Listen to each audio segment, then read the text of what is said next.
For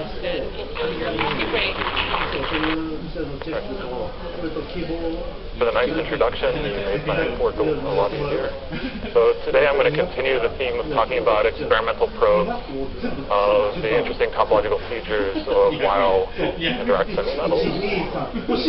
And as we heard in the previous talk, there's been a flurry of discovery of Weil, and Dirac kind of 3D relativistic semimetals. And these were originally proposed to arise in a pyrochloroiridase, which I guess is the reason I'm giving this talk in an interacting spin-orbit session.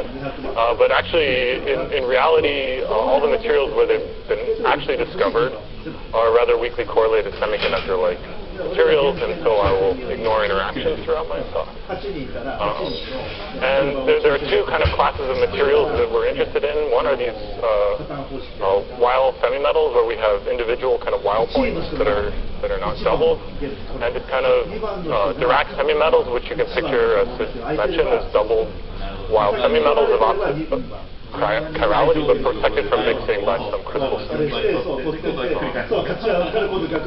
And as a theorist, the reason we're interested in these materials is that they give you a new example of new kinds of topology that can arise actually without a band gap. So normally we think of topological effects as arising from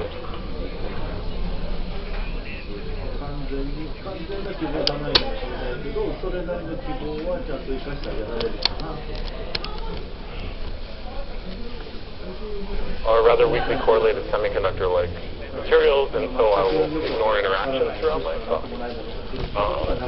And there are two kind of classes of materials that we're interested in. One are these Weil semimetals, where we have individual kind of Weil points that are not doubled, and it's kind of Dirac semimetals, which you can picture, as it's mentioned, as doubled Weil semimetals of opposite chirality, but protected from mixing by some crystal symmetry.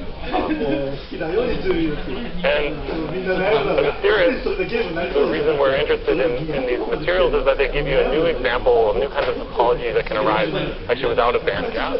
So normally we think of topological effects as arising from some protection by a gap, but actually if you have a band touching, you can get new topological features, say singularities and Berry fluxes, that can only arise in a gapless system. The Weil node is a particularly good example of this because it serves as a monopole source of churn flux. And there are two main consequences that have grabbed people's attention, which we've heard a lot about in the previous talk, so I'll just mention them briefly. The first is that if you apply electric and magnetic fields, you end up with this charge pumping from between opposite chirality Weil nodes, and this is mediated by a very special Landau level, which is near the Weil nodes. The lowest Landau level is independent of magnetic field. Its energies are independent of magnetic field, and it disperses exactly along or against the magnetic field. And this serves as the channel which mediates chiral pumping between valleys. And another manifestation of this topology, so like any good topological material, while semimetals have surface states, and as Sid nicely explained, if you take a surface that the two Weil nodes don't project onto the same point in the surface brilliant zone, there's some kind of imprint of the Dirac string connecting these two Weil nodes, which is a line of chiral nodes that forms kind of half of a Fermi surface. And this is again something that can only happen in a gapless system, because in order to have, in a gap system, any surface state, there's a nice dividing line between occupied and unoccupied states in the surface brilliant zone. And so in that case, the Fermi surface of the surface state has to be a closed surface and not an open arc. And so this open arc really relies on some direct tight connections to these bulk gap closings. And so the key players in this whole story about the topology of Weil semimetals are this chiral bulk Landau level and the surface fermions. And today I want to talk about an experimental probe which can reveal both of these features in a precise way, which is to look at quantum oscillations associated with this Fermi arc surface states after applying a magnetic field. And the goal will be to come up with a way to measure these Fermi arc surface states in a more, and to reveal their topology in a more precise way than is available in ARPES, which gives you a nice picture of these surface states.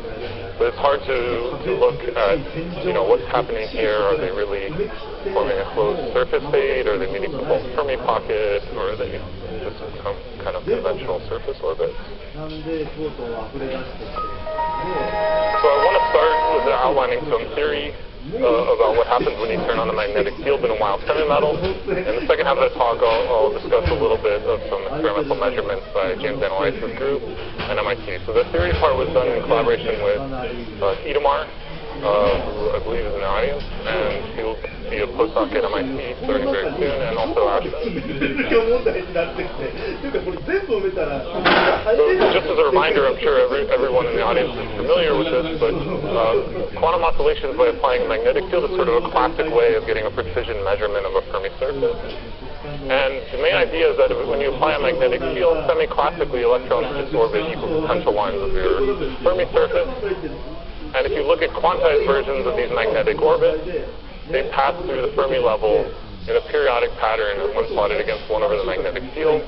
And the period of these oscillations tells you about the extremal orbits of your Fermi surface. And by changing the angle, you can get very high precision data about the shape and structure of your Fermi surface.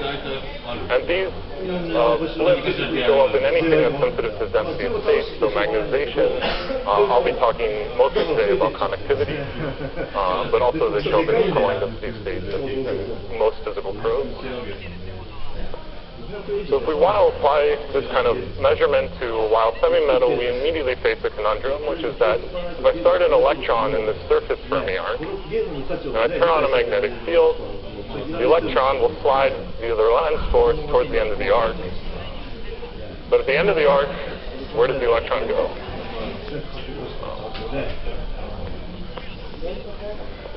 So as we slide towards the end of the arc, we notice that actually the bulk band gas is coming crashing down.